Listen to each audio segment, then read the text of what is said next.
All right, guys, I'm about to go grab a 10-month-old mini bull terrier who's in our board and train program. Her name is Jinx. She's super excitable. My staff are like, that's the dog that you want to work with. So I'm gonna go grab her and we're gonna go over how to calm down an excitable dog, and it starts with the kennel. So here we go. So it starts here, right here. So we're gonna start with just making sure that we have some sort of threshold. So what I'm gonna do is I'm just gonna use my door in my hand to get a little calmness before we let her out. Good, perfect. So what we're doing here is I'm just making sure that she calms down, and I'm not gonna put a cue on it like stay or wait. Unless your dog has that, you certainly can. I'm not sure that she has that well enough under these circumstances with all the excitement to stay or wait. So all I'm doing is I'm just using my body, and I'm also just using my leash to get her into a calm state of mind before I break her out of the kennel. All right, so we're gonna start off with all this energy, right? What is this? This is obviously 10-month-old bull terrier, crazy energy. And what you wanna do is really be a beacon of leadership here and not really give in to that, right? So we're not gonna be talking to her and getting her all worked up to getting her very excited, because then we're gonna complain that she's jumping and she's spinning and she's barking potentially or biting or whatever. So what we're gonna do is we're just gonna use a little bit of engagement to encourage her to be calmer. So I have my No Bad Dogs treat pouch here, which has a built-in squeaker in it. There, so we got a little bit of tension. This is what we want. We squeak the treat pouch, and now we're just going to slowly, I have my No Bad Dog nubs right here, which is our beef liver treats. I'm gonna slowly start paying her, right? So she's gonna meet me with a lot of energy, which is fine. You're not gonna be able to take that out of her, right? So if you guys have a little terrier at home, or a Malinois, or a Shepherd, or a dog that's just really drivey, the objective here, guys, is you can tell the way that I'm handling her. My body is super relaxed. I'm calm with my voice. I'm neutral with my voice. And my intentions are clear. I'm messing around with food in my treat pouch for a reason. So as I'm doing this, she's engaged with me. She's looking at me. Another dog walks by and we pay her. Sometimes getting dogs to be calm is a reflection of you. It's a mirror of you. So I'm gonna go over this again. Let's just see what we're doing here. So here's a dog here. So she's fired up by that. She's not reactive, but she's stimulated. And she's like, hey, that's my buddy. It's another little small dog behind you walking with one of our trainers. And so what I'm gonna do is same thing. Got my interactive treat pouch. I got my No Bad Dog nubs, 100% organic beef liver made right here in the United States. Paying, okay? So I'm paying and rewarding the behavior I wanna see. So dog owners out there who are getting into dog training, or dog trainers who are getting into dog training, positive reinforcement is positive, which is a math equation, adding something over to reinforce the behavior. I like what I'm seeing, so I'm adding positive reinforcement over something I like. So I see a lot of dog owners get really excited, and especially with a cute dog like this. Their energy is fast, they're talking fast, they're high-pitched. What I like to do is be very neutral, be very calm, be very clear with what I want. The dog does what I want, good. The other thing that's really helpful for really high energy dogs, this is something I've been developing, also working on with the Special Forces of the United States, is getting these highly aroused dogs into a calmer state of mind. And the way to do that, sometimes put a dog on a leash and just don't ask them to do anything. Just be neutral.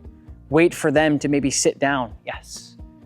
And then we pay the dog. Why don't you just try this? Try ignoring the dog for a moment and see what happens, right? And especially if there's nothing else going on, if we ignore a dog for a moment, look what starts happening. The dog starts to engage, just walk a little bit, good, and then you slowly just pay the dog. So if I have baseline engagement without saying anything to the dog or cueing anything to the dog, I'm in a really good spot, because now I can start saying, hey, I'm gonna tell you what to do now.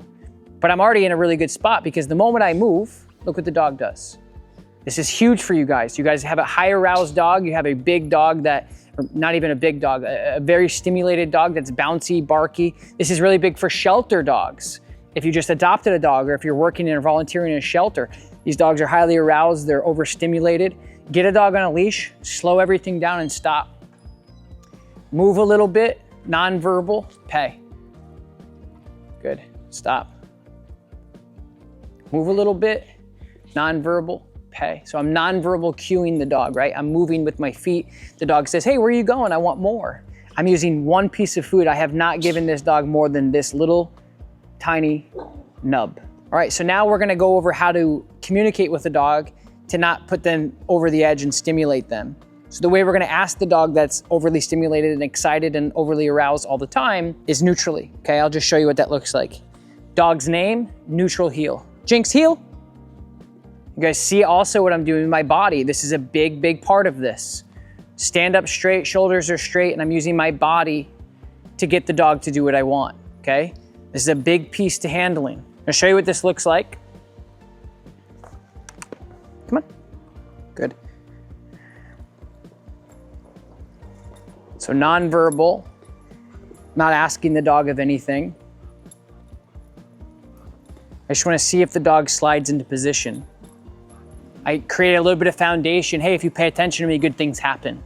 Okay, now I'm gonna take the leash out of the equation, just start walking around, nonverbal cues, not looking at the dog, and just see if the dog's engaged with me. But I'm really looking for calmness. I'm looking for the energy or the behavior of the dog to be calm and eager. I'm not asking this terrier that's really energetic and full of energy to fall asleep on me, but I'm looking for calm, engaged behavior and engagement. So let's just do this again, moving forward. Yeah, good. So the reason why I'm doing this demonstration is just for simple engagement. And it's important to understand, again, I just met this dog, and when you have a dog that is overly stimulated, overly aroused, hyper, bouncy, vocal, has a lot going on, what you wanna do is build engagement and build some sort of calmness in what you're doing, right? So that's what that was, is I did a little bit of leash work, I did a little bit of payment. Hey, if you work with me, good things happen. I dropped the leash and I just did some back and forth, what I call calibrations or tune-ups. And you can see, she's like, I like this, I like this, I like this. So what I'm doing, I'm taking all of what's going on up here. If you have a very like, kind of dog, all of that is up here. And I'm putting that effort into something constructive. I'm putting it into something that I want the dog to be doing. So I flashed the dog a couple $100 bills to a hobo, if you will, like very motivated dog. I'll do anything for what you have, right? A very hungry dog, a very motivated dog, food motivated dog. And then I just start working back and forth. So now we took all of that like energy and then I put it into something constructive, which is what I was doing there. Now we're gonna go over the next really important thing, which is gonna be thresholds. So if you have a dog, even if your thresholds are decent, or if you don't know what thresholds are, it's absolutely gigantic when you're dealing with a very high-strung dog who's looking for leadership and doesn't really know what direction to go in. Thresholds is an easy way you guys can start doing this at home right after you watch this video. All right, so this exercise is huge for any dog owner. It doesn't matter what you're dealing with, what age. Thresholds are huge. It's a lot like what you saw in the beginning of the video with the crate, but we're gonna do it with a door. So what it is the dog is expecting to go through here. And what happens is in their head, they're like, all right. And so they're anticipating, they're not looking. And that's what I was doing over here with the back and forth engagement, is I wanted the dog to just pay attention to me. Whatever I did, I want the dog to do. So when you go to the door, you could do sit, you could do stay, you can do a down. But what I like to do is just keep it neutral. I don't say anything, I just say, we're gonna go up to this door and I don't want you lunging through the door, right? So it could be a heel, whatever. But really what you wanna do is the dog's gonna be like, it's like little kids. Like they get so excited to go into Disney World or something really fun and exciting. And you just say, no, you have to hold my hand. You have to pay attention to me, pay attention to me. And this is really good about, okay, calming the dog down. So I'm gonna show you what this looks like. So I'm gonna make it a little bit more realistic and walk up to the door, okay? So I'm just using the leash to correct the dog. And then I'm gonna move in a little bit, and the dog can't go through until I break the dog through, which we use break, which is your free command. I don't mind the down, a little cheeky behavior here. Just a little bit of directional pressure back, not a correction. Okay, break, good.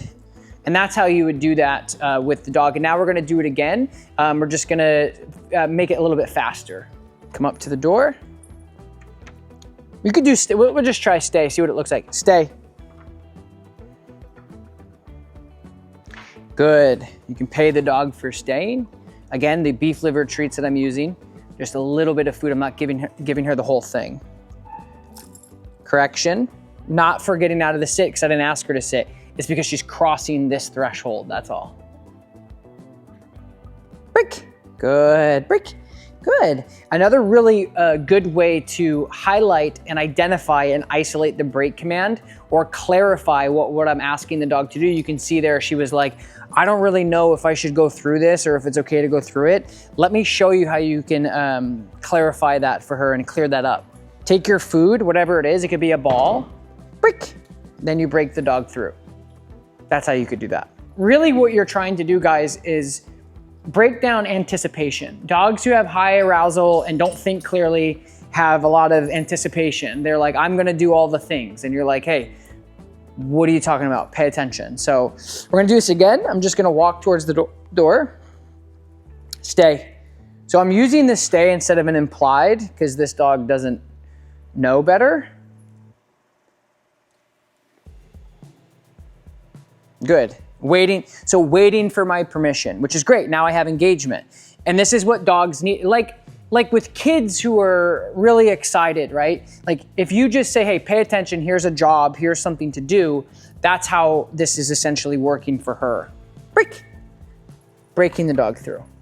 Another really important thing to mention here, guys, is if your dog is overly stimulated and excited and bouncy, these are all normal things. It could be very frustrating to dog owners because our dogs may be chewing on things and barking and running away and doing all the things that we don't like. But the other thing is just understanding is they're bored. And so how do we outlet a dog? Or a lot of times you'll hear a dog trainer say, you need to work your dog. What does work your dog means? Let me show you what that looks like. This is the No Bad Dog Tug. If you guys can't tell, I literally have my own everything that I possibly can. Because over the years, I'm like, wow, I need to make a better tug. I need to make a better treat pouch. I need to make a better e-collar, better treats. So yes, this is our No Bad Dog Tug. It's not a chew toy. It's to play with your dog, interact with your dog, create a better relationship with your dog as a professional tug toy. All of my merch is linked in the description. So what we're gonna do is we're gonna start off with a little play and we're gonna get out some energy with this dog. So here we go. Good, so I have a long line on the dog, which you guys can get on Amazon, but you guys know me, you'll see it on the No Bad Dog shop this year probably because I use them a lot. Good, good. So this is play, guys. It's exactly what it looks like, but I can't make a video, good, especially for terriers. I can't make a video on how to work and to calm down a dog without talking about getting some energy out. So if you guys have a overly excitable, energetic, fun dog that gets into mischief every now and then, and you're not playing with your dog, you're not training with your dog, you're not doing boundaries, you're not doing thresholds, you're not playing like this, you're never gonna be successful and your dog's never gonna be the happiest they can be. So it is really important that you're also outletting. Your dog is bored, that's why they're doing the things that they're doing.